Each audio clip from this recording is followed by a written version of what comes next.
Good evening, everyone. This is Random Encounter, This is Althena. And Selbek. and we welcome you to our Post-Mortem for the August 2024 Game of the Month series, only in Japan, brought to you courtesy of ValiantGamers.com. This was a really fun month to watch, let me tell you. I had so much fun. I'm also changing audio levels because we are getting into the red a little bit. So y'all bear with me just a moment, and thank you for the plug. ValiantGamers.com, great website. It's fun. Nice. Sorry, Wonderbox. You will have your time in the sun soon. I promise you. We've done a lot of great games this last year, but I have to say this series in particular was the most fun to do. From just putting together the overlay, all those little commercials and stuff that you see on our BRB breaks, to just the games that we played. Even the worst game that we played here is still not the worst game I've ever played. So all in all, I enjoyed it. And I'm glad to hear that people enjoyed watching it. I have to say that following up this month with my Game of the Month, having to put the overlays together and seeing the masterwork that you've done has been a little bit intimidating. I'm not gonna lie, but hopefully, you're a goddamn professional, and I appreciate you. Well, I appreciate that, but yeah, don't let that bother you or anybody that's like thinking of streaming. Like, your stream does not have to look like this. What really matters is that you're playing a game that's somewhat fun, or at least you're having a really good time playing it, and everything else will kind of come together. Amen. Scott, happy Labor Day. How's the barbecue going? I've burnt down the house. My tire's flat. Oof. The kids are dead. It's going great, actually. Feel so free. I do have an important question for you, though. How is your hamburger to hot dog ratio going? More hot dogs than hamburger. I knew it. There's no way that we can explain that one. It just, Nicole had the best brain fart earlier, and I just couldn't explain it, but I was just here for it. Yeah, we figured you were hot dogging the hamburger and over there somewhere. What about chat? Happy Labor Day to everybody here in chat. You guys celebrating holiday, the freedoms that we have or don't have, all the hard work that laborers have put into building this country and this world that we live in. How have you guys celebrated? Is everybody in chat from the States? And those that are not, hey, everybody is welcome. I beat my boss up. That is so based. Skunkworks. Very you based. have no idea. Should I baste it? Yes, please, if you would. Is this story based? Did you think this one was based? If you thought this one was based, you're right. That's the soundboard zaniness that we come here for. Love that. I celebrated it by using it as an excuse to sleep longer than usual. You know what? That's always a great way to spend a day off if you got it. I'm from Indiana. I might be able to. Oh, you too, huh? Okay. You got neighbors. Some neighbors. Oh no, yeah. I know. Indiana's nice. nice. Forgot who Sarah was for a minute. I was there for a little bit. It was all right. So what do you have planned for us this evening, Random? I have planned. I'm planning on suppressing a cough that wants to come so bad. I thought I got all this out of my stream before we started tonight. So we played. Sorry, let me do this real quick. Excuse me. Hack, horf, cough, cough, hard, hake, hork, hork. There we go, much better. We played a lot of games this time, and normally I'll sit down and write kind of a long, lengthy outline as to my feelings about the game, kind of do little deep dives in each of that. And if you came here tonight for that, you're going to be disappointed because we had a lot of games. So we're going to spend a little bit of time talking about the, technically I played 7 games. 2 of the Choniki games kind of be its own segment. We'll talk about those 2 together. But really, we'll just kind of touch on each, talk about it for a little bit. Some games we will probably have more to say about than others. We also typically share a little bit of the music from the games that we play, and tonight is no exception in that regard. So some of the games definitely, musically speaking, were more favorites of ours than others, and that will show through too. All in all, though, just like with any other Post-Mortem, I think you guys are going to have a good time to listen to us just get these little brain turds kicking around in our head, just get them out there and into view. I really do love the Post-Mortems. I love just kind of shooting the shit about the games, and I don't know, it's a really social time, so I like it. Yeah, same here. For sure. So chat, this was a little bit different for us this go around. Typically we focus on a game or just an entire series based around kind of one franchise here. So after having kind of taken this different approach, also I should add, we will not be like reviewing games and giving ratings this month. We'll talk about which of our games were the favorite, our least favorite, and which are some of the, honorable mentions here. So this is a little bit different than what we have typically done. And also, what's up, Grimace? Happy to have you here. He's one of our OGs, a real one, as they say. So yeah, chat. After having seen this series, would you like to see more content like this? Where we kind of go off the beaten path and into the deep end on maybe some different stuff, more variety. Or after having seen this, would you maybe prefer us to do this every rare now and then, but typically stick closer to the one game or one series? Because at the end of the day, we do this for you. We want to bring something that's enjoyable to everybody, but we need your input to make that possible. Mm-hmm. See, I am big on Japan-only games and fan translations. Absolutely. I remember when it was 7th grade when I discovered emulation, or 7th or 8th, thereabouts. And it wasn't all that long thereafter that, once I started to find emulators that actually ran worth a damn on the computers that I had at the time, fan translations were like pretty close behind. And just the fact that, you had all these weird games that you had maybe heard little glimpses of through the grapevine or read about in these magazines, you're actually starting to get a chance to play them. And to me, to this day, that is still really awesome, that there's just a dedicated group of fans out there that'll just hack these games apart so that we can enjoy them. I agree. I remember the first fan translated game I played was a Sailor Moon RPG. Nice. And I was just kind of...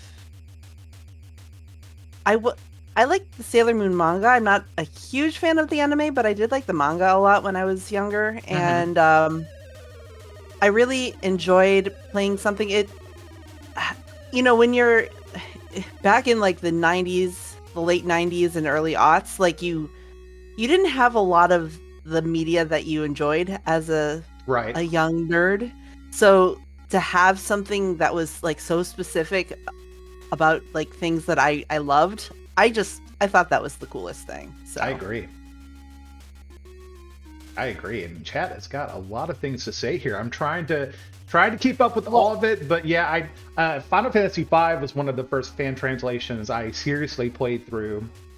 I also remember back when the Dreamcast was still new, the Dreamcast had this amazing homebrew scene of like homebrew PC ports of games, of MP3 players, because you could pretty much burn whatever you want to on the disc, and as long as it's like code that the Dreamcast would recognize, it would just boot it up, no questions asked. I played a lot of fan translations that way too. The Super Nintendo emulator for the Sega Dreamcast was not that... It was as good as it could be, given the resources at the time.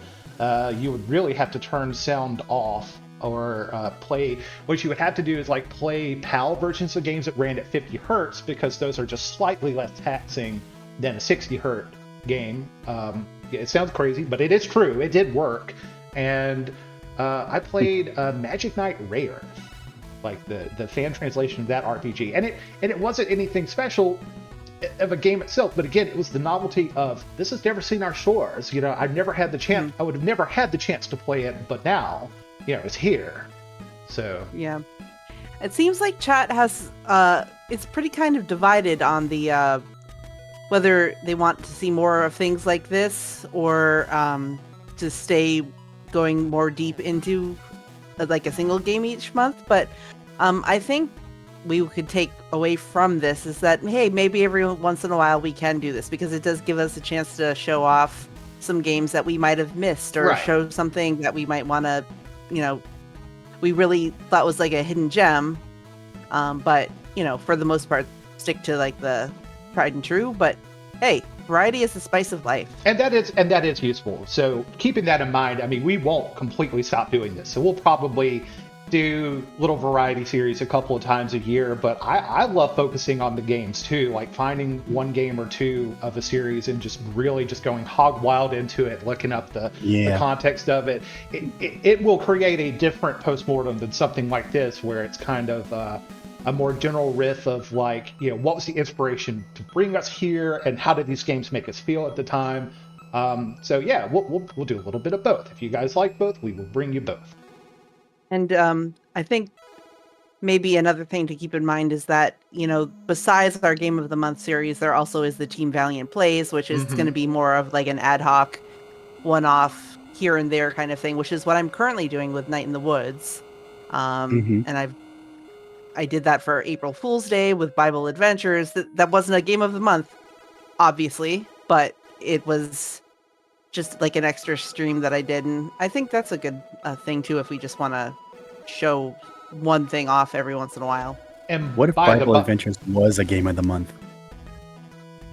I mean, it could be. We if so, I mean, in April of next year, if somebody really wanted to, we could do like a Wisdom Tree month, just play all of their awful games. Including the actually not awful because it's based on a good game, Super Noah's Ark 3D. Thank you. Get out of my brain, Skunkworks. Exactly. That's a great game. Just it's got good roots. But I'm glad that you mentioned that, Nicole. So thank you so much for covering for me because I had 2 days.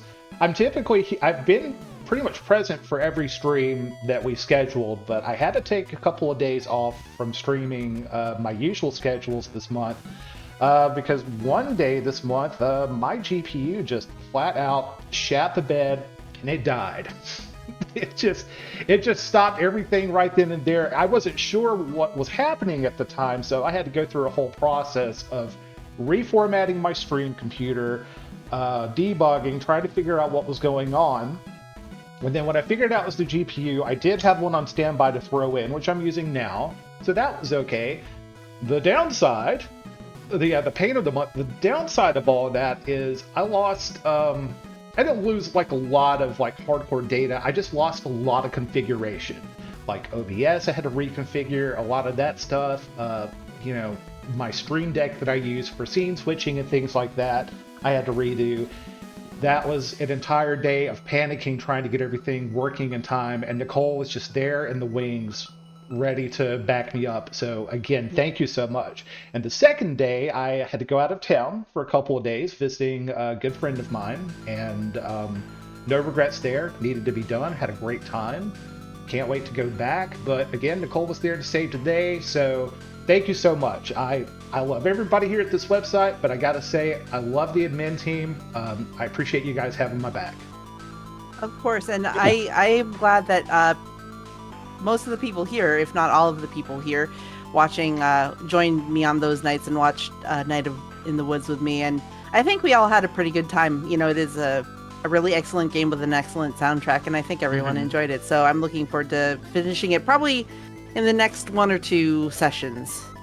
Yeah, Night of the Woods is a great game. What I've seen of it so far, I haven't had a chance to catch up on your VODs yet, but kind of to the side, we played that one night with a mutual friend of ours, and it was fun. I enjoyed what I saw. So looking forward to seeing it finish through to its completion. Yeah. Sorry, Scott. I've been intrigued by it as well. We keep talking over you. If you have any thoughts, please, by all means. Oh no. No. You know? Yado, dearie. No, I've been pleasantly surprised by how much I've related to and immersed myself into the woods. Nice. So yeah, I mean that's kind of the things here. Not everybody. Occasionally, we're gonna play a game that just some people are not gonna care about. You know, like Nicole may play a game that I'm like kind of mid on, which Shenmue coming up next month is not one of those series. I love Shenmue, and I'm so here for it. But I'm so excited. Yeah, sometimes I'm gonna play something I'm not super hot about, you know, and sometimes, you know, I'm gonna play something they're not hot about. They're, you know, gonna play something. It's just gonna happen. So yeah, we had some people that were not too keen on the Mega Man Legends month, so they didn't really tune in too often either. And that's okay. It's all good. But I do think you're not obligated to join us, but we just love it when you do. Yeah, I think it's a great opportunity though of getting out of your comfort zone a little bit. You know, as a viewer, the only investment you'd have to do is just get back and watch, and we will ourselves may try something different that we wouldn't normally play. But I think that's the older that you get, I find like some of, or at least this is the case for me, some of my game taste haven't really solidified as much as like my music taste, which I'm also trying to keep fresh and interesting. But I do recognize that's a thing that happens as you get older. Some of your tastes solidify. We plasticize a little bit, or you know, and that's something that I would like to use this as an opportunity to avoid, like using this medium that we have here to get out of our comfort zone a little bit. So hopefully we can look at that as a personal growth opportunity, and in the process entertain all of you. I agree perfectly. And we played some interesting games this time, games that definitely probably would not have had a chance to get their own month. You know, they needed a little bit of a boost. I have a lot to say about some of these, and then some of them, you know, we can just kind of say, hey, this is a thing that happened. So would you guys like to maybe hear some music first before we get into a little deep dive on each game? That sounds like a great idea.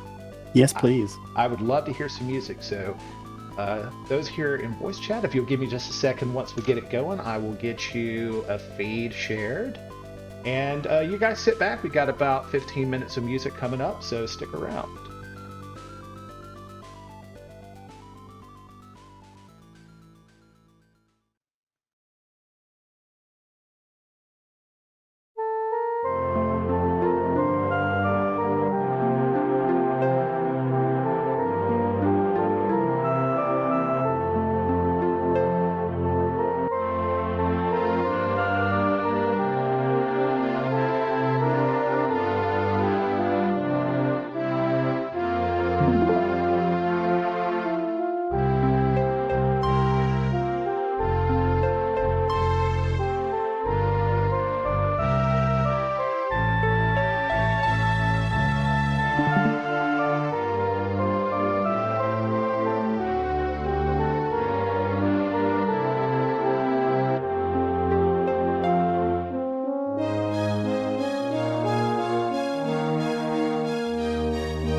Uh-oh.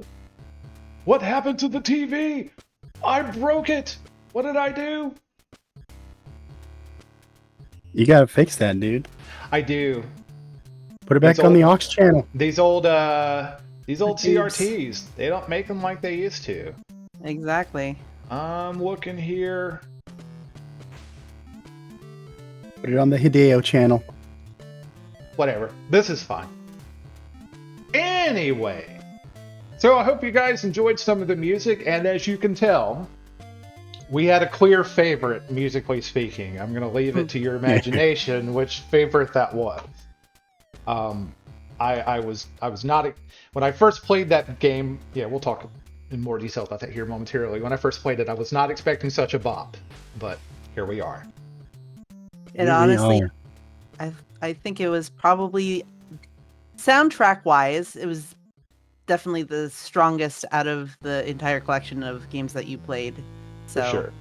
It was easy for me to make those choices. You bet. You bet. So we're doing things a little different this time. Again, we are not giving out numerical ratings to go down in posterity. These games can mean to you whatever you want them to be. We're doing what I would like to akin to a speed dating format, where we're going to sit down with the game for maybe about 5 minutes or so each, just give our thoughts, what we liked, what we didn't like, and just go from there. Are you guys ready?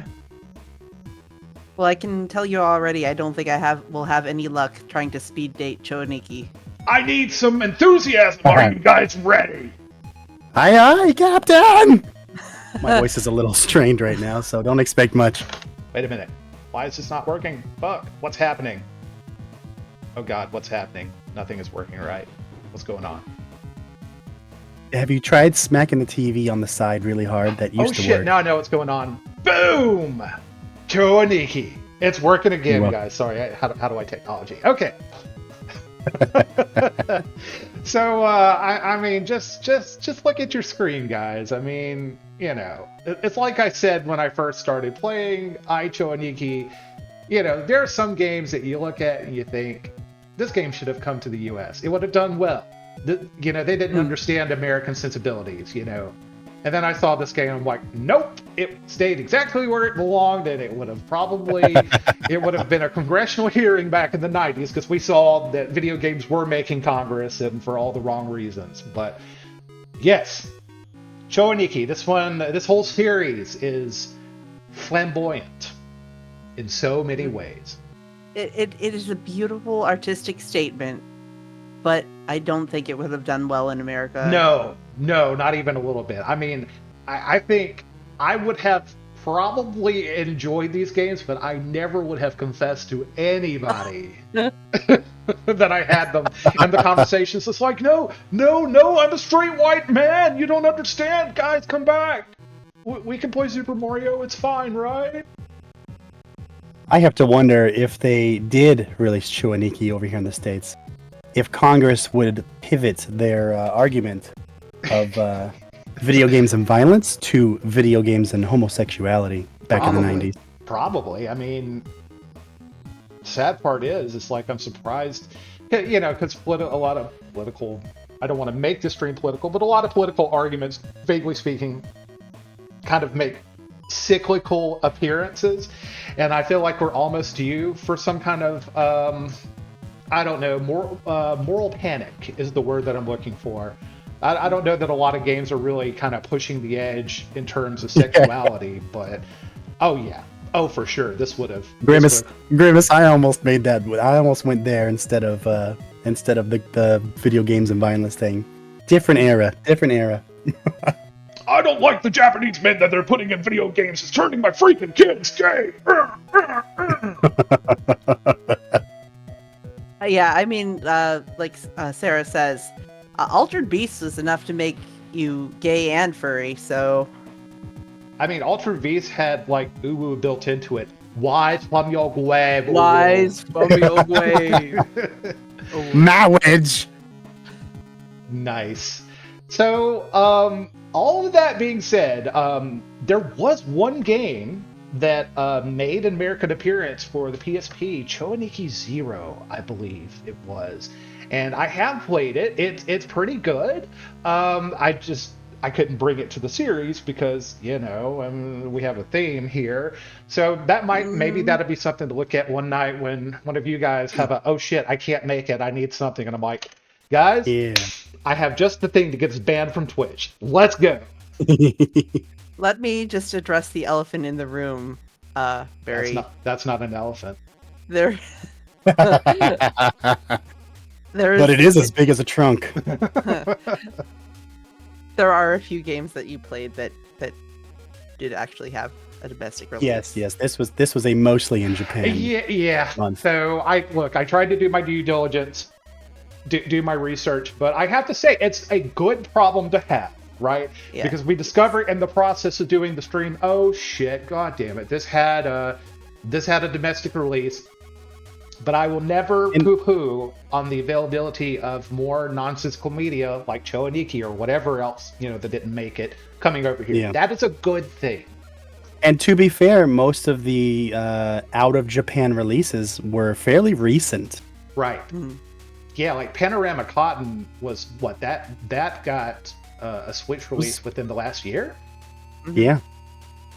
Now I saw that too, which we'll talk about Panorama here in a bit. But that I didn't feel so bad about that one because the translators are using some interesting techniques where they're doing Lua.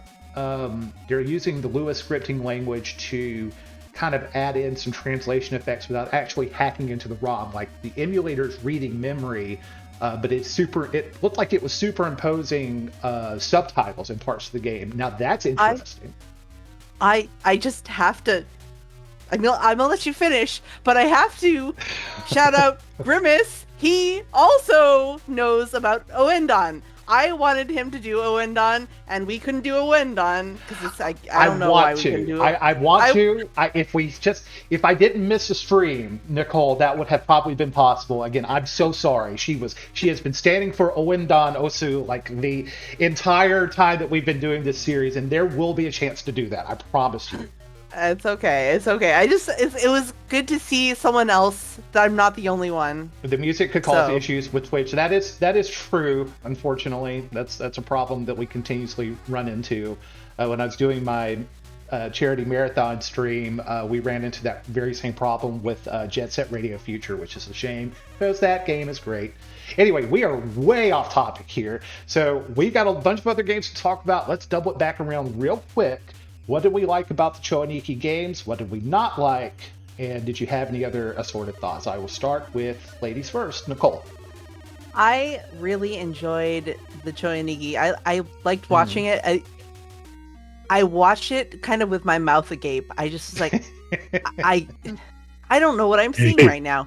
And I've seen a lot of weird shit in my time. Like, I have seen a lot of strange games. I've seen a lot of only in Japan games. I've seen a lot of Japanese culture making me go, yeah, that's not something that would really work here.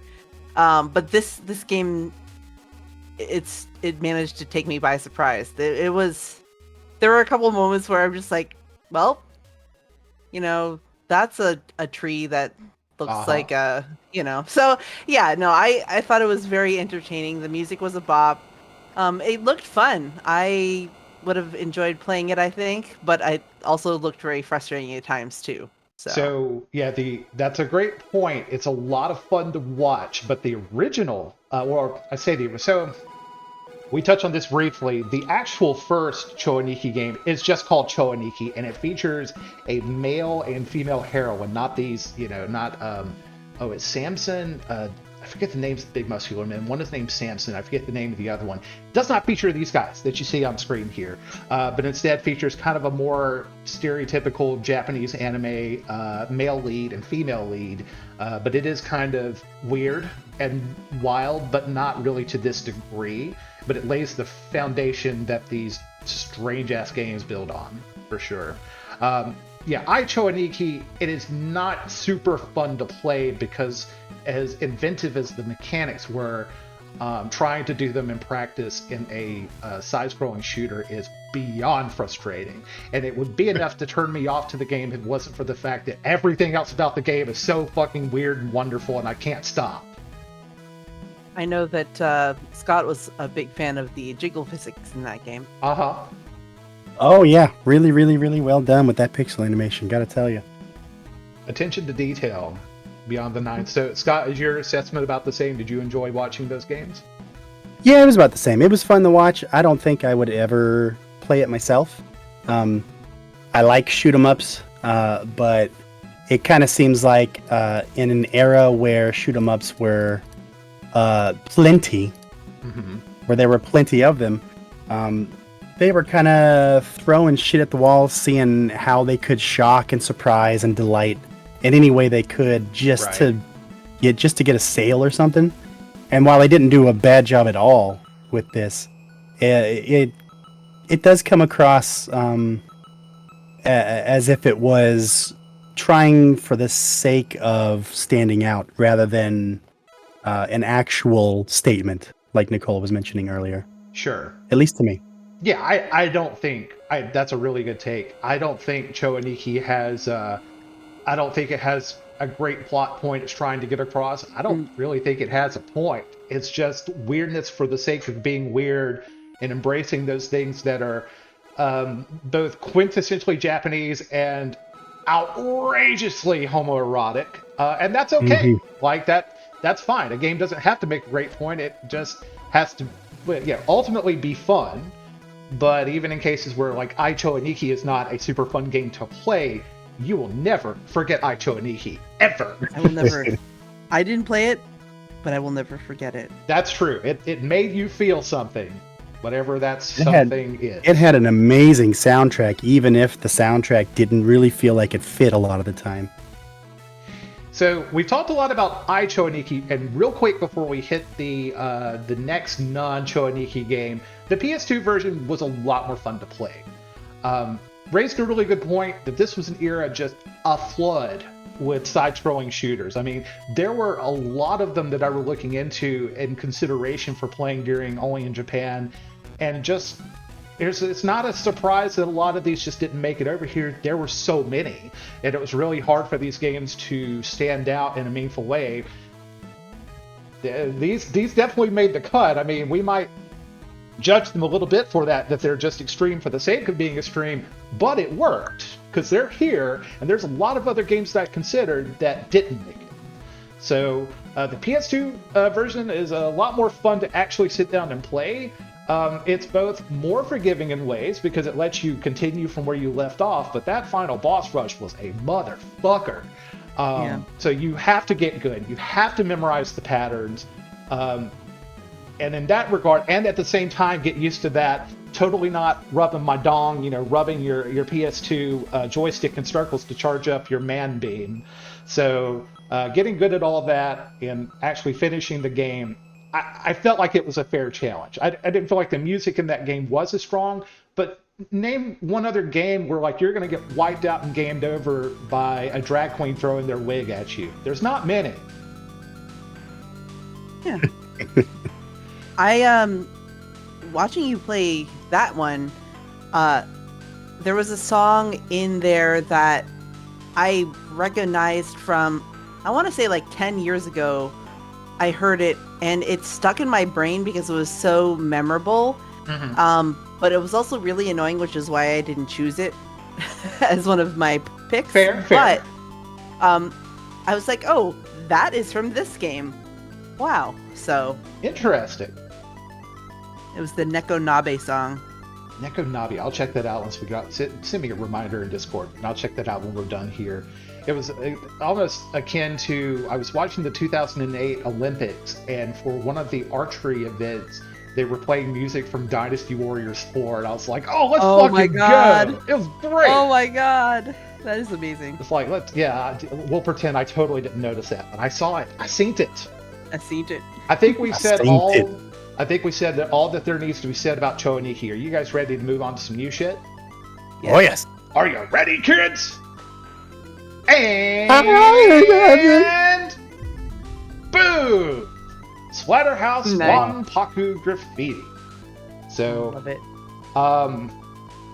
I forget how many years ago this was. I was here at my current residence, so probably within the last 3 years, I played the grown-up original Splatterhouse for Extra Life one night. So Extra Life is that 25-hour marathon that we'll talk a little bit more later on as we close the stream, because that's going to be coming up again this year. This was like my 1 or 2 a.m. game. And I was thinking, I'll spend an hour on this tops. It's a good game that'll keep me awake and going. It'll be fine, right? And then 3 hours later, I'm like about to throw the controller, steaming mad at this game that I cannot just seem to beat. And I just couldn't stop. I had pushed these other games that I had planned for like the 2 hour, 2 a.m. to 3 a.m. block. I just pushed those all aside. I'm like, nope, gotta finish this game right here. I gotta make a point. So Splatterhouse stands out in my mind for that reason. I knew that there was this charming little NES game based on Splatterhouse that never made it over here. I had to bring it. This is one of those ones where I couldn't compromise and cut it. It was going to be played no matter what. So what did you guys think of Splatterhouse Wanpaku Graffiti? I really enjoyed the many movie references in the game. As an ex of mine actually was a huge horror movie fan, so I subsequently have watched a lot of horror movies, and I found myself being like, oh, this is a blank reference, this is a blank reference. So that was actually pretty interesting to me. Nice. Scott? I figured it might have a bunch of movie references because it looks like a play on Splatterhouse, which is a play on Jason Voorhees to begin with. Fair. But I really liked the catchy music with each of the stages. There wasn't any repeats. It was all, despite the fact that you had to game over and start over a couple times, there weren't any repeats through the game. And overall, it was just really, it was a fun listen while having fun watching you get frustrated.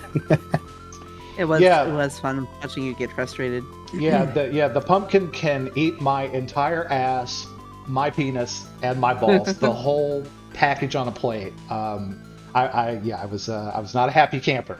But that being said, it was challenging enough to get me that frustrated.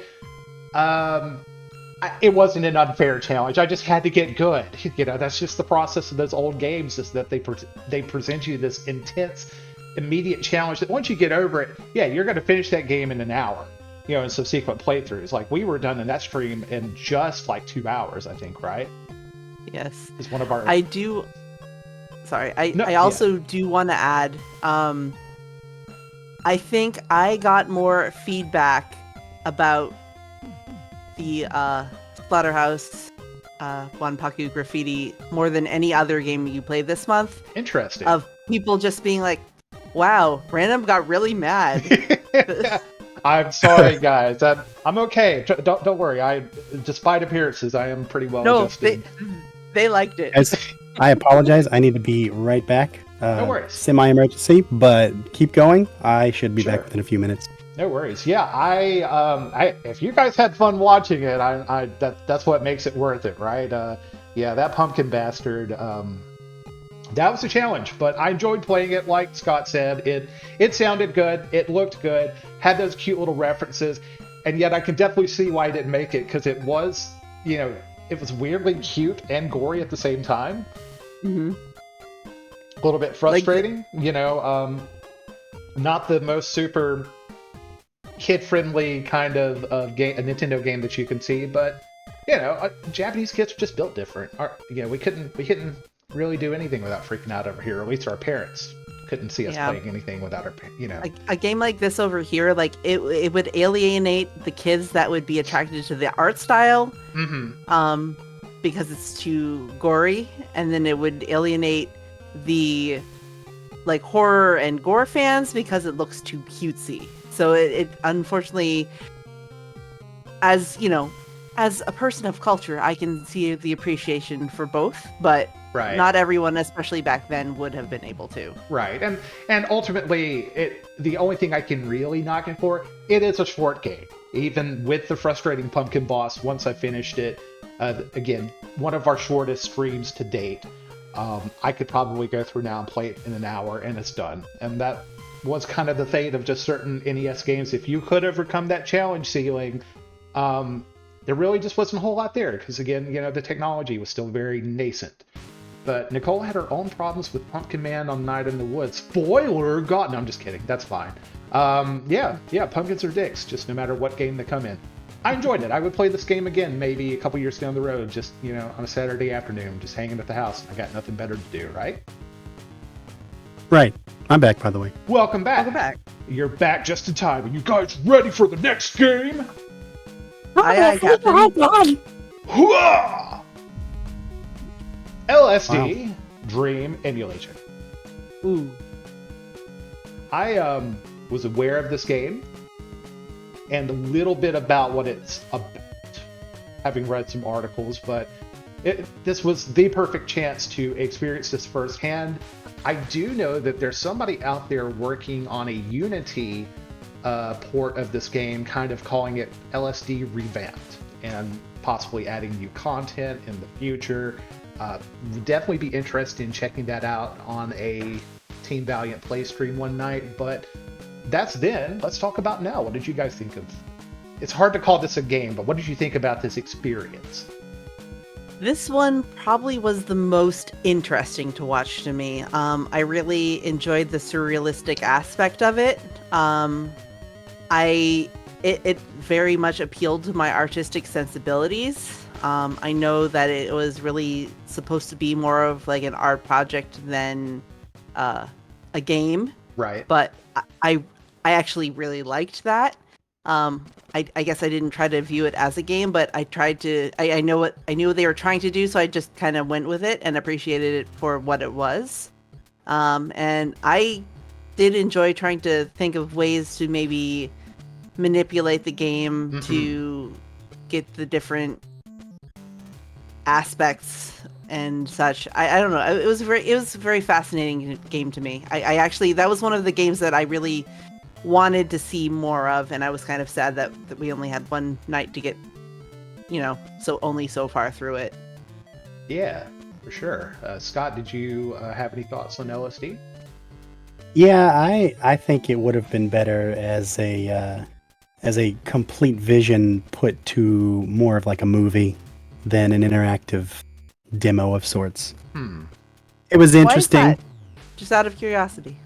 It was interesting, but just for me personally, I think I would feel more frustrated that there was no end, that it was kind of open-ended for you to find all this stuff, but there was no point to it. But that's just me and my expectations of when I put a disc into a game system. That's I mean, you both have justifiable and understandable takes, because this is the kind of, and I can't call it a game. It's not really a game. It's an experience.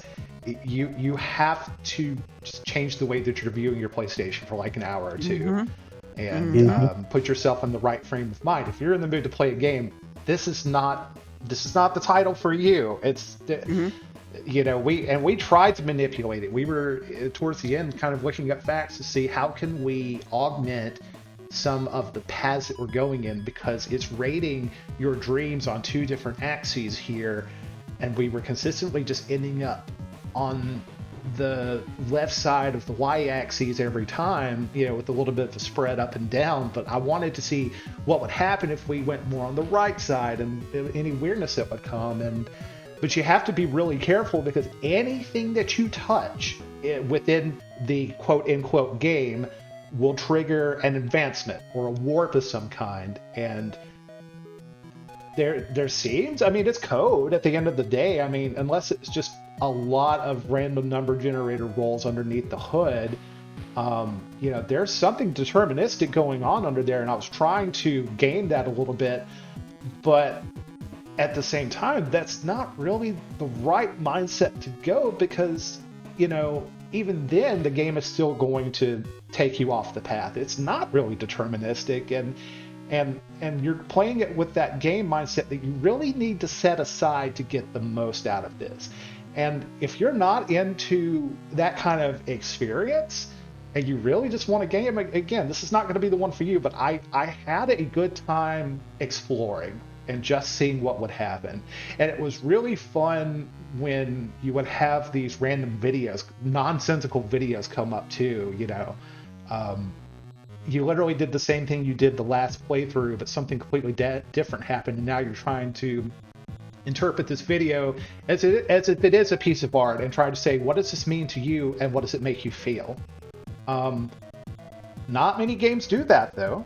I mean, this is not a game, so, but, you know, even if it's not good or even if it's not conventional, if something makes you feel something, that's potential core memory material. So I will, you know, always look back on this moment of sharing this experience with you guys and finding it fun. Because again, it's just one of those things that just makes you think. These little glimpses of weirdness that make you look inside a little bit. And I really like that kind of stuff.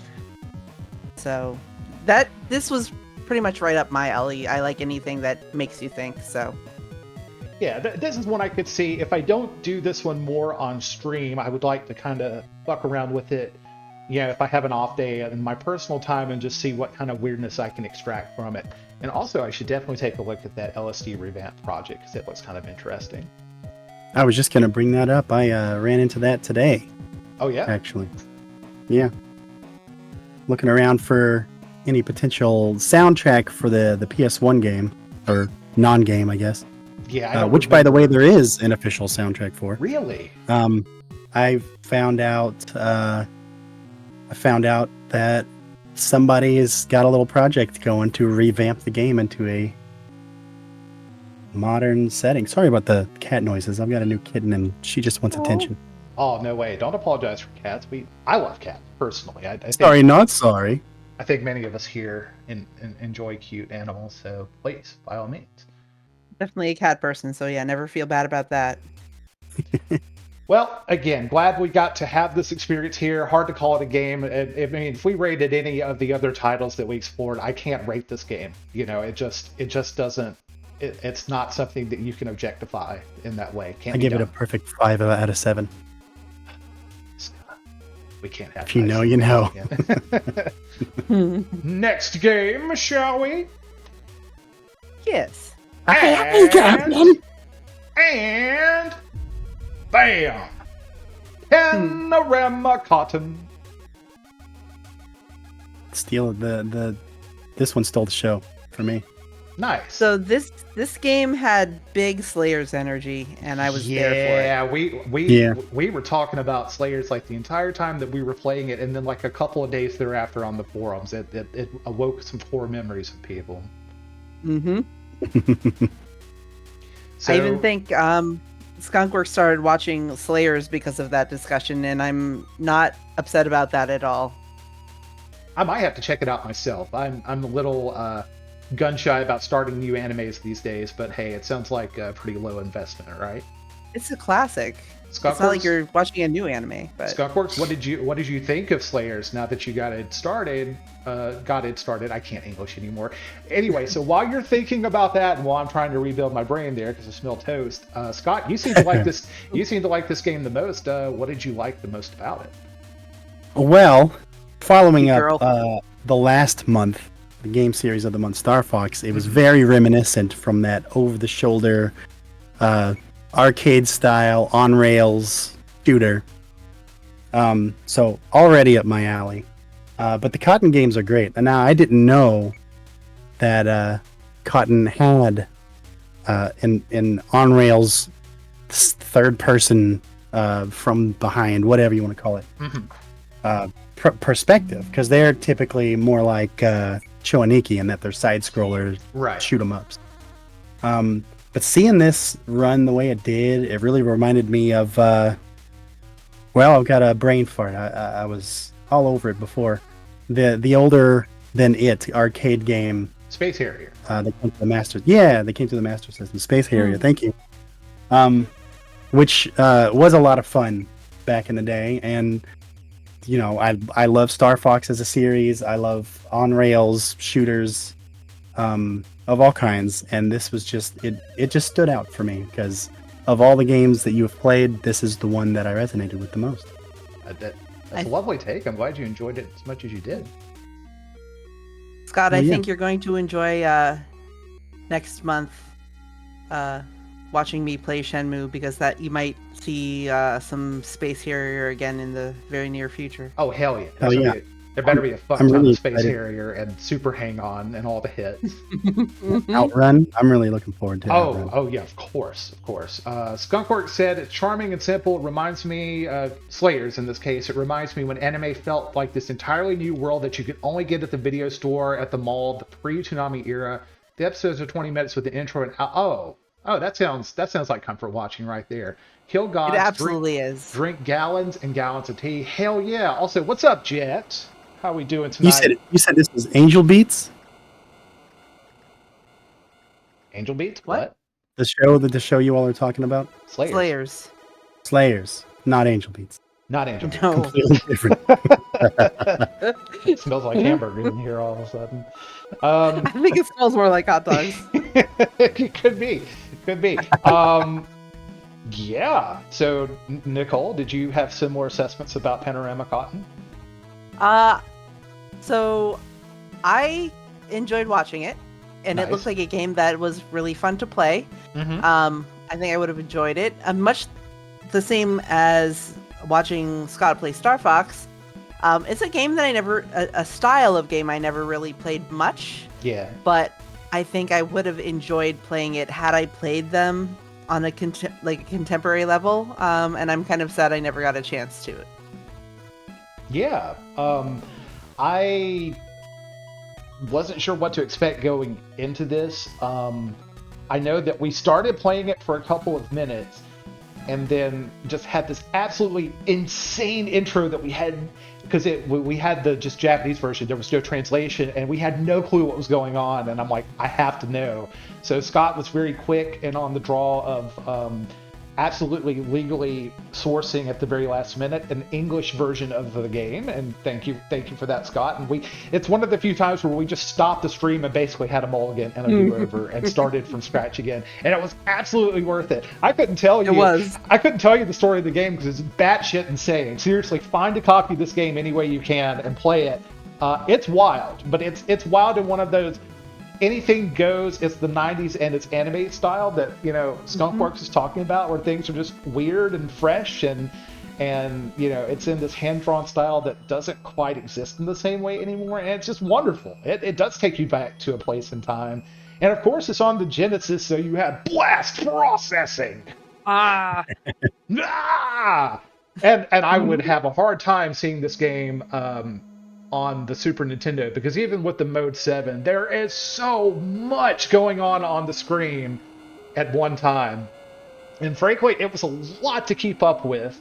It is very Space Harrier in that regard, that those later stages just get wild and you have to do a lot of keeping up. And I wasn't sure that we were going to finish, because that last boss there was just that skill ceiling, and I couldn't quite get there and figure out his spiel, but I mean, I had a fantastic time playing this. It sounded great.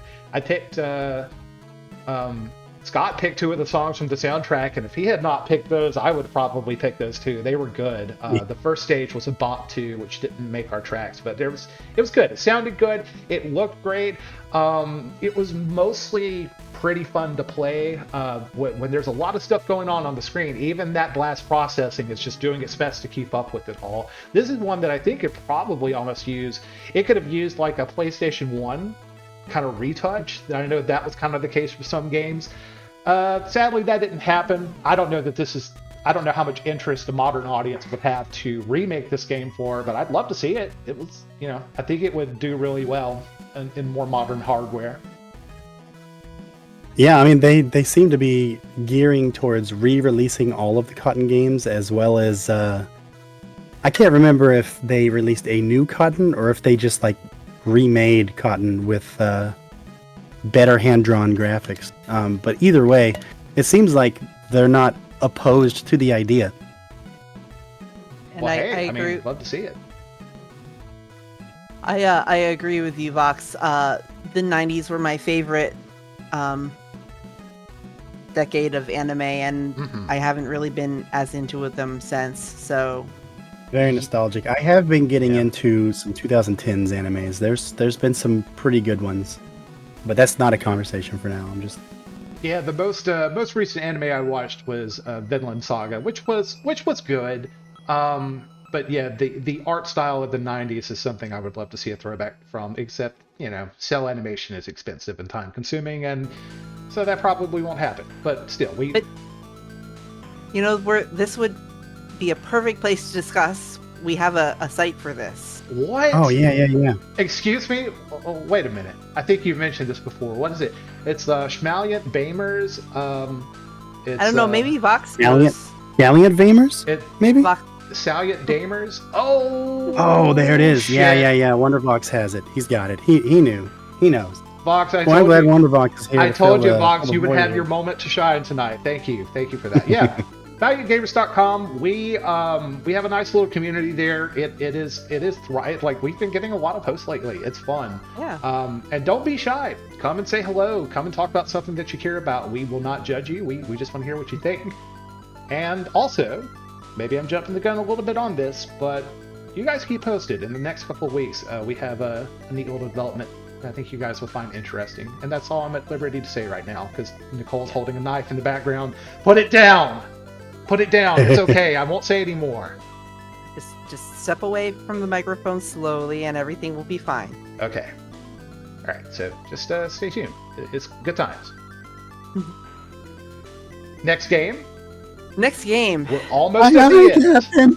Almost at the end. We have this is our penultimate game of the series, and boom! Tough Actin' Tenactin Toraniko's Great Adventure, or Fushigi no Dungeon Toraniko no Daiboken.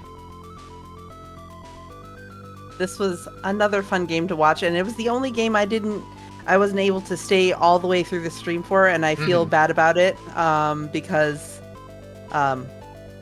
it was fun to watch. I was just so tired that night. But yeah, that's another game I'd like to see more of.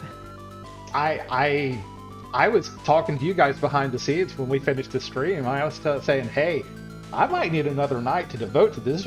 This was the stream before my GPU shat the bed, so unfortunately that dream never did come to pass. Of all the games that we played here, and most of these were pretty fun in their own way, I think this was the one that I had the most fun just sitting down and playing. Sorry, one second. Scott, in my absence, please continue. Yeah, so I enjoyed watching this. It's very charming. The graphics were cute and fit the theme of with the music, which is very Dragon Quest-y, because this is a Dragon Quest spin-off game. This is a genre of games I have had trouble getting into. I always like it on paper. I like it when I see like trailers for these games, like Pokemon Mystery Dungeon and all that stuff. But when I go to actually sit down and press the buttons myself and do the work, I lose interest very fast, and I don't know why. And you're talking about roguelikes in general, basically, right? No, specifically this Mystery Dungeon style of roguelike. Okay.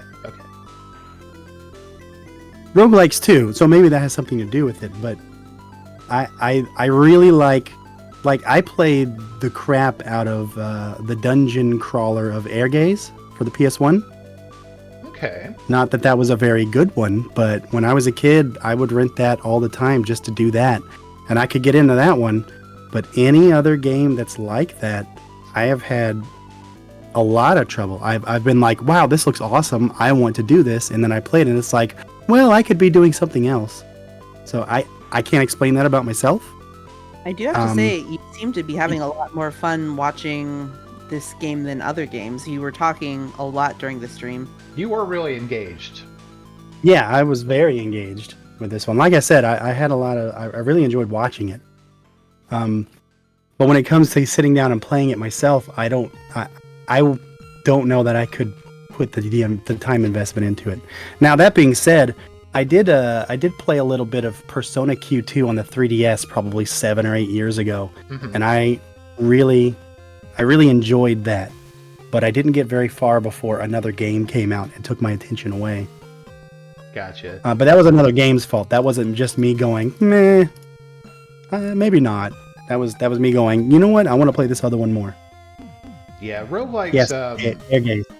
I believe that's how you pronounce it. Air Guys or Air Gaze? Yeah.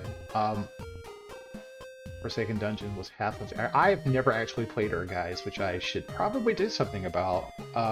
Roguelikes are they're weird beasts. They have a long pedigree. I mean, the original Rogue was so foundational in its way that it literally has spawned an entire genre unto its own. Not unlike Doom spearheaded the first-person shooter. And some people love that style of game, and some people are completely turned off by it. That element of, oh my god, what the hell is this item going to do? And is it going to debilitate me so bad that I can't finish? If you don't like permadeath, then, you know, a lot of these games are kind of a turn off, and, you know, permadeath is kind of frustrating. It's supposed to be. Some people love that in a game, and I guess I get it. But this is one of those games where even if you don't like some of the tropes and the problems that roguelike games present, I think this one handles it about as gracefully as it can, where even when I died and had to kind of start back at the beginning, it didn't feel like an insurmountable loss, like, fuck this game, you know, off this godforsaken earth, I never want to touch it again. I was just like, alright, well, that sucks. Anyway, let's try again. I had a lot of fun playing it. Not a surprise, though, because I have a bit of experience with its sequel. The second Fushigi no Dungeon is Shiren the Wanderer. And I wanted to play this game so bad, but it does in some shape or form have domestic releases here in the States, so you can find it, and that kind of defeated the purpose of our presentation this month. So I knew that I wanted to play a mystery dungeon game, and this was the one, because as far as I know, there's not an English version of this game. But if you have played Shiren the Wanderer, or either the Super Nintendo one from way back when, or any of the sequels, including one that's available on Steam, if you've played that game, you already know the drill here. It's pretty much the same thing, only it's got a Dragon Quest skin. Lovely little Dragon Quest skin wrapped around it. I had a blast playing it. It was fun.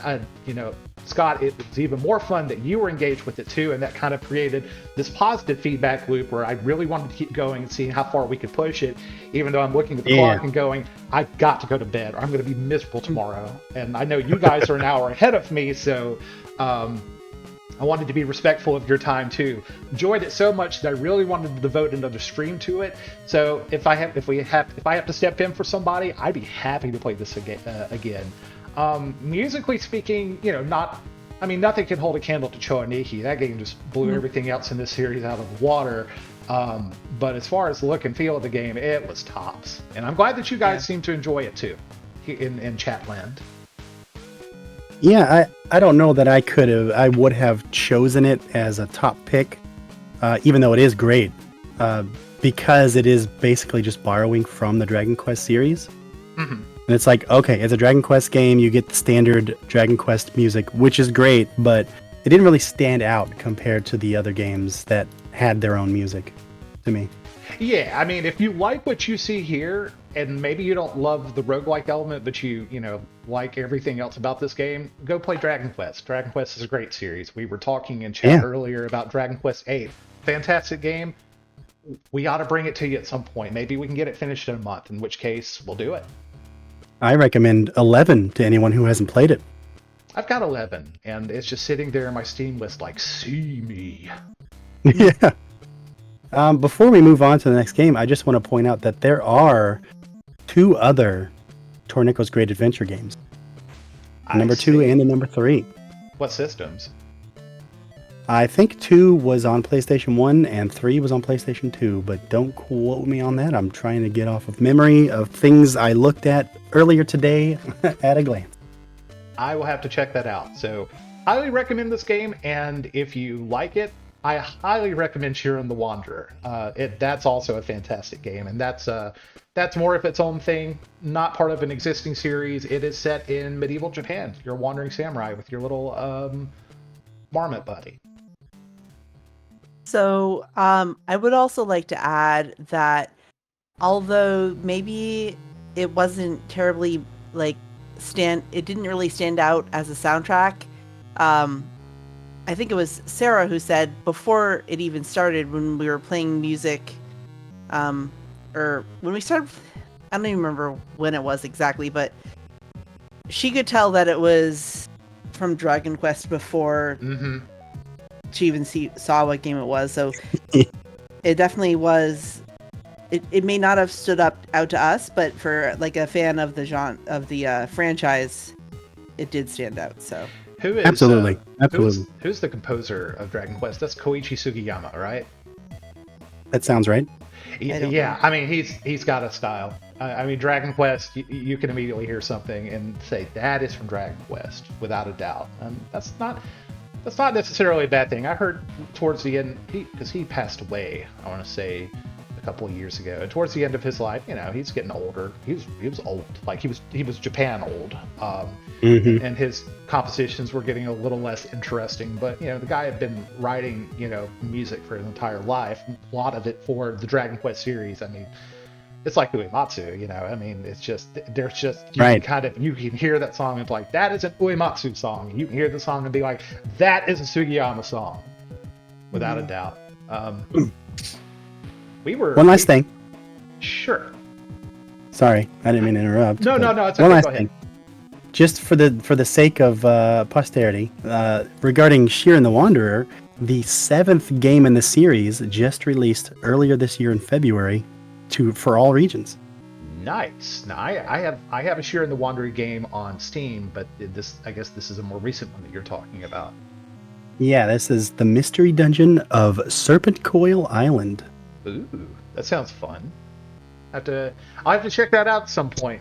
The one that I did play on Steam had an interesting thing where if you died, it wasn't really a multiplayer game, but I guess it was kind of like Demon Souls, where other people could find you and potentially resurrect you, so you could keep going in your own game. I thought that was kind of cool.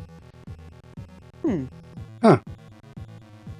Speaking of Demon Souls, I was going to say that's a great segue. In a sense, we didn't play any of the Souls games, but we did touch upon the very early nascent stages of its DNA when we played the final game of our Only in Japan series, King's Field.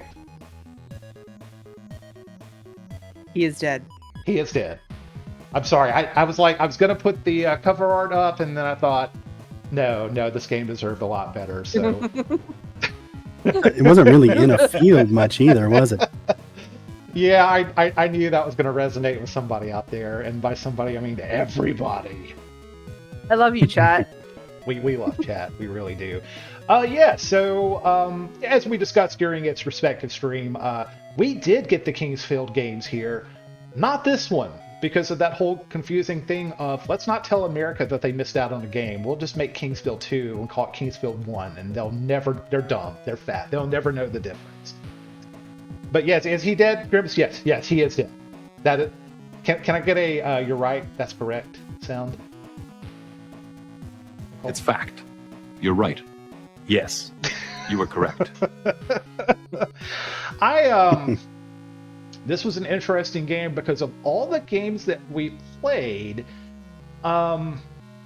This was my least favorite, but that being said, that is not because I didn't enjoy the game. I still enjoyed it. The only reason I would say personally it was my least favorite is because the sequels to this game beat it in every single metric, in terms of graphics, in terms of gameplay. This game really, it's not super surprising it didn't make it to the United States, because Kingsfield 2 definitely, Kingsfield 1 here in the States, it feels a little primitive still, but at the same time, it feels a lot more fully realized. That would have been a great first place to start, but this is made by From Software, the same people that make the Souls games. All of you in Chatland that are here tonight know that. If you see this VOD later on and have no clue who we are and what we're talking about, but you like Dark Souls, check these games out. I don't know that they will still appeal to you in this day and age because they are rough. They look rough, but if you like that, game that just stomps on your balls mercilessly and has no respect for you or your time, you're going to find something to love here. I still enjoyed it. And of course, he is dead. He is dead. He is dead. Every time I saw someone on the floor, I had to know, because there was a chance he could not be dead. Maybe he'd games be like alive. these that give you affirmation, there could be, yeah. It's a nice look into the background of From Software. Yeah, of course. The roots feel well grounded already. It's just, this was from that era. 3D games were weird. Nobody knew how to animate anything, how to optimize the code for these kind of games to make them run on the limited resources that they had at the time. It was ambitious, and we can't really fault ambition. We've played other ambitious games in our Games of the Month series that sometimes stuck the landing, sometimes they didn't, but somebody's got to try it sometime. If you don't try new ideas, you're just going to end up with the same games again and again and again. So we can at least respect that they were willing to try something new with a very exciting new medium to them. Yeah, absolutely. But given that perspective, I didn't quite like this game, mostly because it was pretty much one of the first of its kind in the genre, and it had a lot of things they needed to work on, which they did. They showed much improvement over the sequels, but this one in particular, it's like, you know what, this would have been interesting, but probably was okay just to stay over in Japan. Yeah, I think they made a good call, holding off just a little bit to give their studio a chance to get familiar with the hardware. It worked out to their advantage. I was about to say something else on the tip of my tongue. Also, how fucking rude was that the saves didn't work? That was incredibly rude. Damn. Although that was a great idea to use save states whenever you find a cross. So I typically don't use save states in doing the Game of the Month series of games, because I not just want to play these games, but I also kind of in a way want to put people that either were around back then or did not experience these games back then in the state of mind that maybe you would have been in back then. Is it overcomplicated, over laborious, attention to detail? Probably. I'm probably not going to stop, but this is the one game where I'm like, I haven't seen a save point. I don't know how to save, and I know this game is just like a hair away from making me break a controller here. So I had, and I'm sure that would have been great TV, as it were, but out of respect for my controller, I'm like, I gotta do a save state here. And goddamn, wasn't that such a great idea? Because when I did find a save point and then found that the game crashed, that was the difference between us laughing about it, which we did, and me just being like, you know what, fuck this game, I'm going to bed, good night everybody, we'll try again next week. Yep. So I don't feel so bad about the save states in this case. Apparently there is a patch that will fix this bug. I don't know if it's a bug introduced by the translation patch or one that was present in the original game, but it can be fixed. But alas, apparently I had to do a little bit more research into these things, but it created a story. So I really, at the same time, I have no regrets. Everything turned out the way that it was supposed to. And furthermore, what do we say, children? Save. Yes, save. Save, if we can get some saves in chat, but also he is dead. And he is dead, yes. Anyway, and kapow! That is the end of our series in a nutshell. So, for me speaking, I enjoy playing Torneko no Daipoken the most, followed by, I guess I would say Panorama Cotton was the best, actual game from a gameplay standpoint. The PS2 Choaniki game is kind of close thereafter, and then the other ones maybe were not my most favorite to play.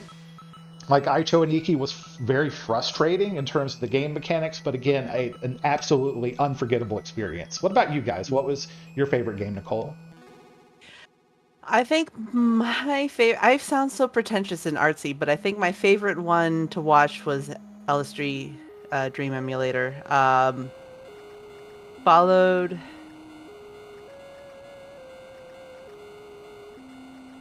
by. I should have been thinking about this. No, I think No pressure. it's okay. I really enjoyed watching Panorama Cotton 2, and I think that would probably be the one that I would enjoy playing the most. We got some votes in chat for Choaniki and King. We have a vote for Kingsfield here. Pat is brave. Wow. I respect that. I think. Yeah. I mean, that was honestly great content with the whole "he is dead" thing, and I will be completely honest. I cannot remember the last time I laughed so hard. I mean, when a game creates a meme, you can't really be too mad at it, can you? I'm talking about the save thing. Well, that too. I mean, Skunkworks created a meme, but not that I would ever be mad about Skunkworks, because Skunkworks he's a pretty cool guy. I meant when the game froze, and we realized that you tried to save, but the game froze when you were trying to save. And all I did was follow the commandments of Saint Skunkworks. I regret nothing. It was so funny. It was great. It's just I have to say thank you for that moment, and that honestly brings it way up near the top for me. Even though looking at it, I am like, yeah, this game probably is not that.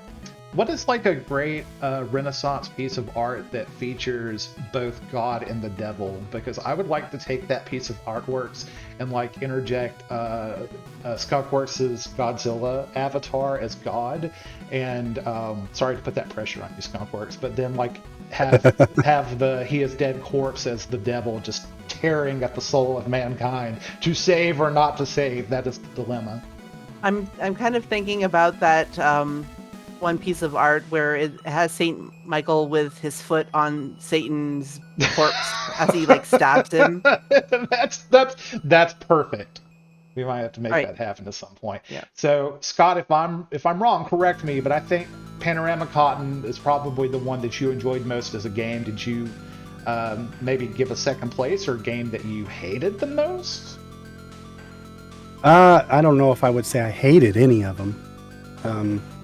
But even though I wasn't here for it, what I watched of Kingsfield probably puts it at the bottom of my list. Fair. I was actually, I don't think we went over it, but the Sukapon game. I was really enamored by that, mostly because of Smash Bros. They introduced Sukapon. My goodness! We forgot Joy Mech Fight. Oh my God, that's guys! I am so sorry. And let's go over that one real quick. Let's go over it real quick. There's no pretty graphic on the screen here, but we did have a night where we played Gundam Wing, Endless Duel, and we played Joy Mech Fight, the Sukapon game that you're talking about. It's just there's just a Joy Mech Fight shaped hole in my brain, and Gundam Wing fell through with it. That game was a lot of fun. Tell me now which one you really hold at the bottom. No, it's still Kingsfield. To be fair.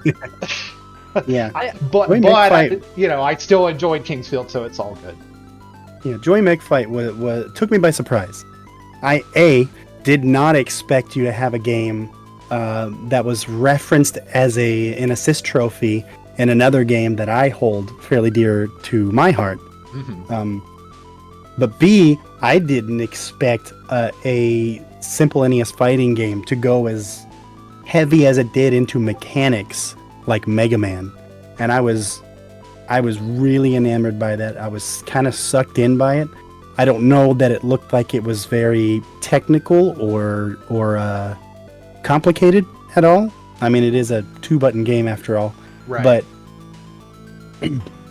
the fact that you gained fighters as you beat them, kind of like Mega Man style, where you gain powers as you beat the Robot Masters. Yeah. Just kind of like pulled me in, like, holy shit, did they steal this, or did this come before Mega Man, or what's the deal here? But that one kind of took me by surprise, and I think, despite the fact that I love some of the other ones, I think that one is second place for me. Okay, that's a solid choice. So I think Joy Meg Fight might have been one of the last NES games or Famicom games, and I could be wrong about that. I'm happy to be corrected. It had to have come after the original Mega Man, so I'm wondering if, and this probably wasn't the reason it didn't come to the States. Maybe there was like a conversation, it's like, hey, Konami, or not Konami, Capcom sitting here like, guys, come on. Yeah, you know, really, Nintendo? Are we going to be the ones to sue you? You guys are always the ones suing other people. Yeah, it's very Mega Man in its story presentation, to the point of being a little bit of a ripoff, but the game itself was super solid. I think maybe part of the reason, to double back to Choaniki, part of the reason that it, I think, was trying to do all that crazy stuff is that the PC Engine controller is just like the Super Nintendo controller. It has 4 face buttons and a D-pad. You don't have a whole lot to work with. So if you want to implement a lot of mechanics, you have to start really getting creative on button combinations. And one game did that really well, and one game did not do that so well. And I'm going to let you guess which one that was. But spoiler alert, Joy Mech Fight did it really well, because you've only just got that handful of face buttons, but it really used it all to its advantage. And I had a lot of fun playing it. That was another game that I didn't want to stop playing, but it was getting late and close to time, and there was like a bajillion levels, and I'm like, come on, I've like fought 16 robots here. You've got to be kidding me. How many more can there be? But I didn't stop because I didn't enjoy it. So, Nicole, what did you think of Joy Mech Fight? I enjoyed Joy Mech Fight a lot more than and I feel really bad that I completely forgot about it. I know, right? But it did kind of keep on going on and on and on. It's like, well, all right, I guess this will just keep on going. But I did enjoy watching it. I am a fan of the fighting game genre to begin with. It's one of my favorites. So I did enjoy watching that one as well, and I wouldn't mind playing that one myself. So yeah, I would say that was definitely up there. Yeah, it was charming. I think the only legit reason I could think it didn't make it over here, again, if it's a later game in the NES cycle, they're trying their best to get the Super Nintendo out, and it's like, we don't want to spend a lot of money and resources, you know, because chips were kind of scarce back then, and you know, you had to decide, am I going to spend my production time making NES games or Super Nintendo games? The choice makes a little bit more sense to look towards the future. It's a shame though, we missed out. It's fun. So Gundam Wing, yes. Sorry, fun fact about Joy Mech Fight: you can in fact play it as of 2023. If you have a Nintendo Switch Online subscription, you can play it on the NES app. Nice. I do appreciate that. I've got complaints with modern Nintendo, the legal bullshit that they pull and the walled garden approach that they still keep to games. But the Nintendo Switch Online server, if you have a Switch and you like your Switch and you don't have Nintendo Switch Online, you're not getting the most out of your Switch. It's a good system. I was about to touch on Gundam Wing Endless Duel as our actual final game here. That game was a bot back in the day. The friend of mine that I went recently to visit in Texas, my friend is Michael. Michael, if you're out there, hello. We played this game a bunch back in the day. This was in the early days of emulation, and again, we're just discovering this whole just wealth of games that never made it here. And this was also at the same time that American audiences were first exposed to Gundam Wing. So I was watching Gundam Wing for the first time and then found that there was a Super Nintendo Gundam Wing game, and I'm like, hell yeah, let's go. And it was a really competent fighting game. It looks great. There's some bots that could have honestly made it on our VG picks list tonight. It sounds good. It's fun. You can play it on Fightcade if you're so inclined, because let's just be real, you're not going to find this game in an online store or legit, so you got to find this any way you can and try it out on Fightcade, which we did, did on the stream. I have to ask. Okay. When you went to go visit Michael, did you guys play it? We didn't, because we spent. Well, so first of all, I've known Michael for a long time, but, you know, life happens and sometimes you get out of touch with people. We had a lot of catching up to do.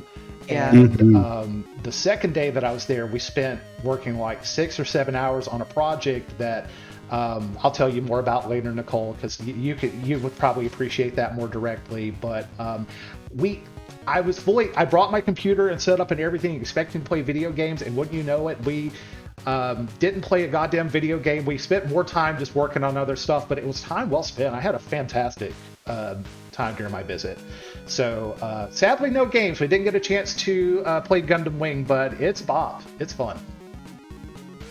Well, thank you for answering that. I was just kind of curious since you mentioned it. I'm like, oh, that would be. That's a fair question. Cool. I mean, I fully went expecting that we were gonna, look up some stuff on Steam and maybe, if not play that, then some other stuff. But it's kind of weird how that works sometimes.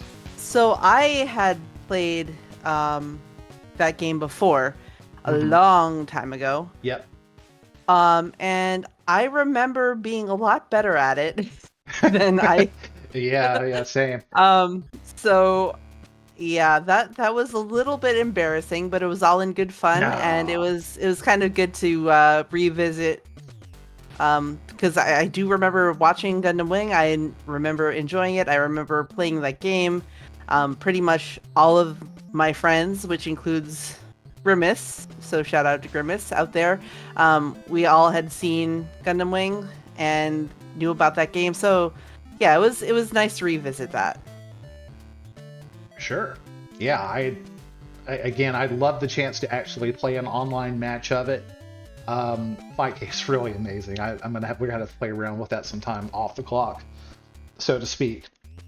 Maybe try to get it to make the audio pop a little bit less, but yeah, I mean, it's just cool. It was I can see why you didn't make it over here, because when that game was new, nobody knew what. Most people here probably didn't know what Gundam was, unless you were a hyper weeb that was importing stuff from Japan. You wouldn't have been exposed to it, so it would have been cool, but maybe a little mystifying, because you're like, what's Excuse me. We weren't weebs back then. We were otaku. Yes, we were. Let's be real with ourselves. We were otaku. We were not weebs. Get the vernacularity right. Yet. Yeah. To say that we were weebs. We weren't even anachronistic. otaku. We were just fucking nerds. Yeah, I heard. Which was a derogatory term back then. Yeah, Sarah, I heard that version of Rhythm Emotion before I heard the real version of Rhythm Emotion, because or at least I didn't watch Endless Waltz, which I think the game is a reference to. But I watched like the whole mainline Gundam Wing series. Also, that night that we played too, I'm so sorry if I forgot your name and you're watching this, but we had a really big Gundam fan join us for that stream, just adding commentary the entire time. And though I don't remember your name, I remember you. And I want to say, I'm still meaning to try out those PlayStation 2 games that you recommended, and thank you so much. I'm telling you, the chat is what makes this really enjoyable. Even if I don't remember everybody, we appreciate every single one of you. Yes. Absolutely. It's funny to think that otaku is a negative term, but it's still preferable to weeb. Yeah. Well, I mean, otaku is not... weeb just ingrained itself in the popular consciousness in a way that otaku didn't. Like, everybody knows what a weeb is, even if they really don't, It got quiet. Super quiet. So that was, I don't think we forgot any other games. So thank you for reminding me that more things happen. I mean, we played a lot of games, and it's just what makes it impossible to give them a rating. We just got to talk about what they made us feel. And by and large, they made me feel pretty good. And I'm glad you guys seem to have a blast playing it too. Nicole, are you excited? Are you excited? I'm sorry. I am excited. I'm very excited. Did you come yet? Well, I'm getting close. What am I excited about? I'm sorry. A little game called Shenmue. Oh, yes. I am excited about that. I'm extremely excited about that. This is a game that I have always enjoyed. I've probably showed this game to like 2 of my other friends, like before Valiant Gamers had returned, so like to be able to bring this to everyone here, I'm just so excited because I love the story. I'm so mad at Yu Suzuki. we won't go there right now. That'll be a discussion for another time. But that's a discussion. That's an entire discussion for a post-mortem unto itself. That's going to be a fantastic post-mortem. I don't mean to think that far in advance, but I'm very excited for all of it. I know. I'm excited for all of it too. I'll see. I think I should be able to fit everything into 1 month, but yeah, no. There's so much to look forward to. There's arcade games to play, capsules to collect, forklifts to race. Oh, especially the forklifts. Sailors to find. It's gonna be a damn good time. What about black cars that on that day that it was raining? Does the game spend a lot of time talking about black cars? At the beginning, but that's about it. Yeah, and that day where that thing happened. Yep. What thing, you ask? Well, you'll just have to tune in and watch. I'm, as I said earlier in the stream, and I will say it again, I thought Shenmue was a revelation when I first played it. It was this, it was watching a slightly hard-boiled noir kung fu movie come to life on my Dreamcast in an ambitious way that no game had really quite accomplished beforehand. And, games have accomplished it more successfully since, but it was truly in a class of its own, exploring a frontier that games were just barely able to approach at that point. And has it aged well in some regards? Maybe not. Is it super fucking frustrating that game may never see a completed narrative after all these years? Yeah, and we will definitely mourn that fact and bitch about it with the post-mortem and probably during the entire course of the game playthrough. But I have to say, don't let that put bad taste in your mouth if you don't know what Shenmue is, because it is just an experience unto itself. It's hard to give that game a genre. It's hard to really just articulate what it felt like to play it for the first time. I highly encourage you to join in, especially considering how much Nicole cares about that game.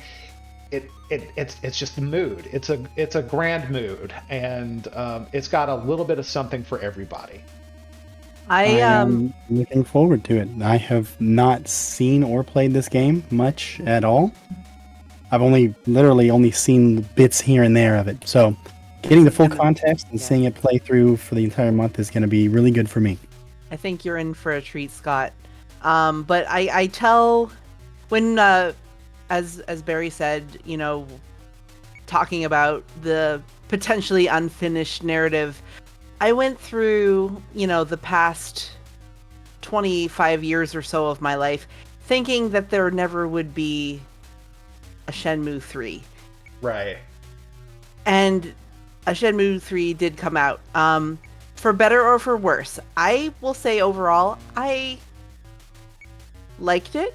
I say that with a very big asterisk. But I think it was good to see it continue, but I never even expected that. So right, yeah, it took forever and ever for their. I'm sorry, please continue. No, that's okay. I was just say I'm done. Just assuming that it's always over, because there's always the future. There's always a chance. You're right. You're absolutely right. It took forever for there to be that Kickstarter campaign to get Shenmue 3 going, and it took for about 20 years, I thought this will never get a sequel. This series is over as far as we're concerned. And typically, I do not recommend series that did not finish.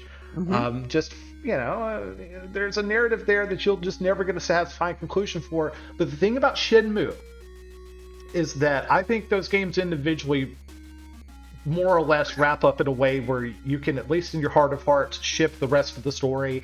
It is so much about the gameplay that it brings, the ambition of what it's trying to do, and also the vibe. God, that game captures a vibe that just... It does. If you've always wondered what it felt like just for a minute to live in 1980s Japan and China, seriously, check this game. It's one of those few imperfect works that I will always advocate for. Well, I look forward to bringing it to all of you. Please look forward to it. So I don't mean to oversell the game. I just, again, like Nicole and I are very much on the same wavelength and feeling strongly. And I'm really excited to see what this game looks like to a set of fresh eyes. Scott always comes with fantastic commentary on anything that he watches in on, and I just seeing his expression and having that banter is really. I'm glad that's something that we started doing. We didn't start doing these games of the month with built-in crosstalk, but I do like what the series has become over time. Yeah, I'm glad. I think me and Scott had said to all three of us is like, well, you don't have to chat if you don't want, Barry, but like, just so you know, I'm gonna be chatting, and if you guys want to join me, you can. So that's kind of how that happened. I kind of implored you all to join me for my first month because I feel like I've been streaming for a couple years on my own channel, and I always feel better with someone there vocally chatting with me. I feel like it's easier to keep a conversation going. It's easier to engage with chat in a conversation that's been going on. I don't know how these solo streamers that just talk to chat all day and play games can manage that. I feel like I go crazy sometimes when I go too long without you didn't have another to actual voice. Some people. Oh, I know. Really, I just remember. Some people are really good at doing that. I'm not, because I feel like I can't really.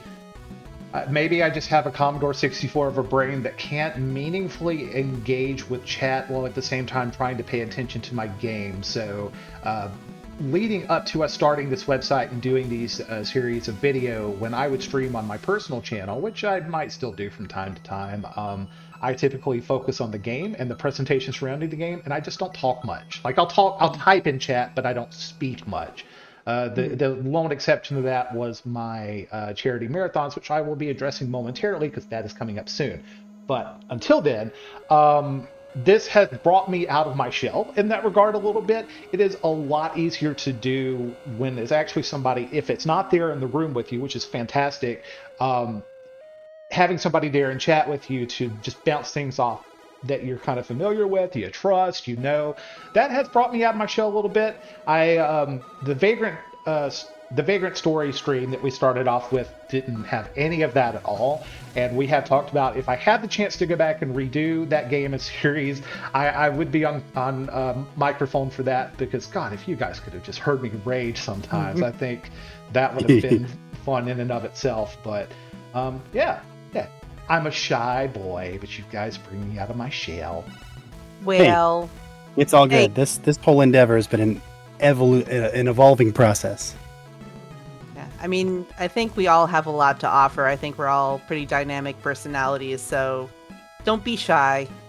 This is the best circle jerk I've ever been to. Thanks, guys.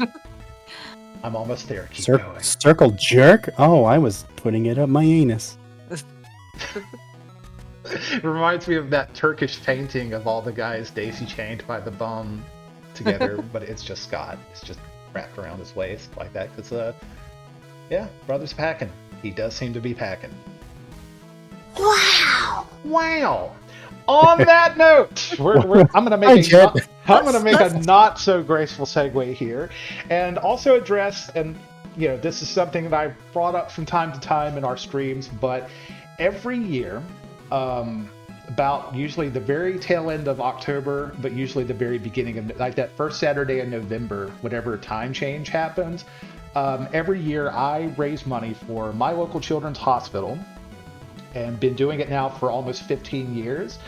In fact, it might be 15 this year. I'll have to look and see, but sometime in November, we will publish more details on the website coming up momentarily. I've got to spend next, while Nicole is playing Shenmue, I'm going to be working on stream elements for that. I'm going to be raising money for Children's in Mississippi, and that's called Extra Life, and we will put links on the forums. We will talk about it here inevitably as the date approaches. It's one of my favorite things to do every year, and I'm glad that I have a chance to bring that maybe to a new set of eyes that has not seen me do that before. 25-hour stream. Please stick around. It'll be fun. And Jet, why are your eyes closed in frustration over there? Are you okay, Jet? Are you okay? I think that was timed to my anus comment. Yep. Oh, okay. It's like thinking, Jet doesn't love the children? Um, I do have to say I was there for last year's stream with Were Random you? Encounter. You were there the entire time. I was, and I think I'll probably be there for the stream again this year. So if you want more of the classic banter, definitely stream in and take a look. And it's a good cause. As we've said before, any money that Valiant Gamers makes from people subbing to us or any bits we receive or anything like any monetary gain that we get for this channel, 100% of that goes to the Children's Miracle Network.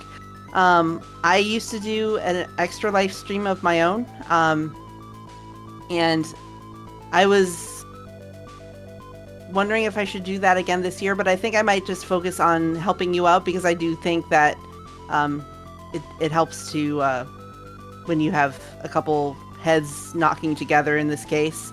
But yeah, I will probably try to take some of that money that we're making from Valiant Gamers and putting that towards the Children's Miracle Network of my choice. But we can talk about it at another time. I really appreciate that, Nicole. Thank you so much. She has, in the past, done a lot of fundraising for the Barbara Bush Children's Hospital up in Maine. Another, definitely one of the crown jewels in Maine's repertoire, for sure. But wherever you end up spending your stream time this year, I do appreciate all that you do. And outside of that, I appreciate all of you guys being here for yet another Post-Mortem. Guys, this was so much fun. And again, Skunkworks, I'm specifically giving a shout out to you because you were the one that put this idea in my brain, whether you realized it at the time or not. All this that you see here on screen, that kind of came from you. So thank you so much for kind of giving us a new direction to run in.